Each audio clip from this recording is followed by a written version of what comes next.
Assalamualaikum warahmatullahi wabarakatuh. Perkenalkan, nama saya Fadilatul Hidayah dari kelas PAI 1D. Saya di sini akan mempresentasikan tentang Makkiyah dan Madaniyah, mata kuliah Ulum Quran. Pengertian Makkiyah dan Madaniyah. Berdasarkan masa turunnya, surat Makkiyah diturunkan di kota Mekah dan sekitarnya, seperti Mina, Arafah, dan Hudaybiyah.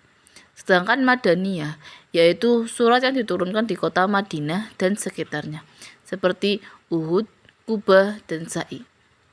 Berdasarkan turunnya, Makkiyah diturunkan sebelum Nabi hijrah dari Mekah ke Madinah, sedangkan Madaniyah diturunkan sesudah Nabi hijrah. Selanjutnya yaitu kriteria surat Makkiyah. Yang pertama yaitu setiap surat di dalamnya ada ayat sajadah. 2. Setiap surat di dalamnya ada lafaz kalla sebanyak 33 kali dalam 15 surat. Yang ketiga yaitu setiap surat yang di dalamnya ada ayat ya ayyuhan nas dan tidak ada ya ayyuhalladzina amanu kecuali surat Al-Hajj. 4. Setiap surat yang di dalamnya ada kisah Nabi Adam dan Idris, kecuali surat Al-Baqarah.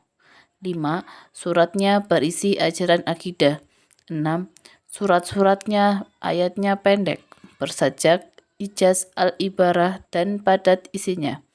7. Suratnya berisi peletakan dasar-dasar tasyrik dan keutamaan akhlak mulia. 8. Setiap surat diawali dengan huruf hijaiyah. Selanjutnya yaitu kriteria surat Madaniyah. Yang pertama, setiap surat yang di dalamnya ada ayat ya ayyuhalladzina amanu. Kedua, setiap surat yang di dalamnya ada fardhah atau kewajiban dan sanksi pidana. Yang ketiga, setiap surat di dalamnya berisi tentang kaum munafikin kecuali surat An-Nakabut. 4. Setiap surat yang di dalamnya ada mujadalah ahal Alkitab, Yahudi, dan Nasrani. 5. Setiap surat artinya panjang dan bergaya prosa liris. Selanjutnya yaitu ada surat-surat Makkiyah. Yang pertama yaitu surat Maryam, yang kedua yaitu surat Al-An'am, surat Al-A'raf, surat Yunus, surat Hud, surat Yusuf, surat Ibrahim, surat Al-Hijr, surat An-Nahl, 10 surat Al-Isra. Selanjutnya yaitu ada surat-surat Madaniyah.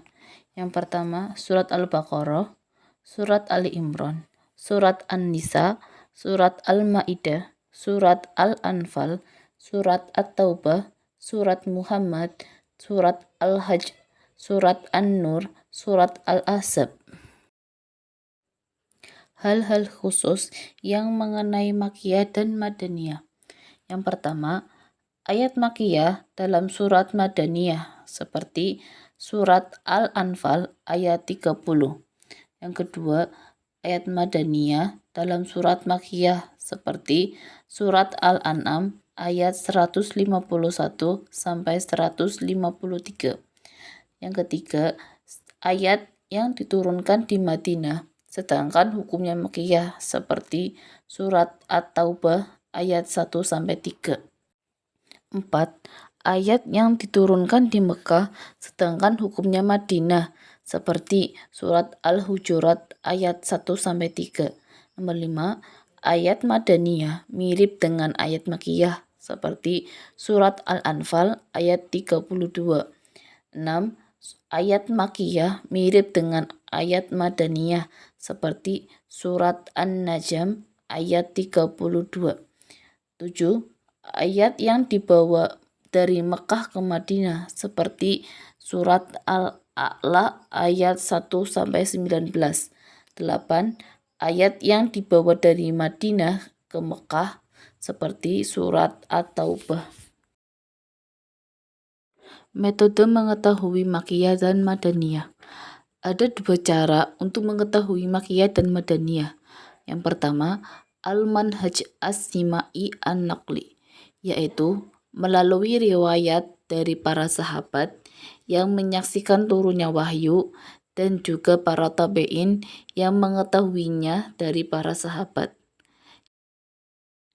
Yang kedua yaitu al-manhaj al-qiyasi al-ijtihadi, yaitu berdasarkan dengan karakteristik surat atau ayat-ayat Makkiyah dan Madaniyah.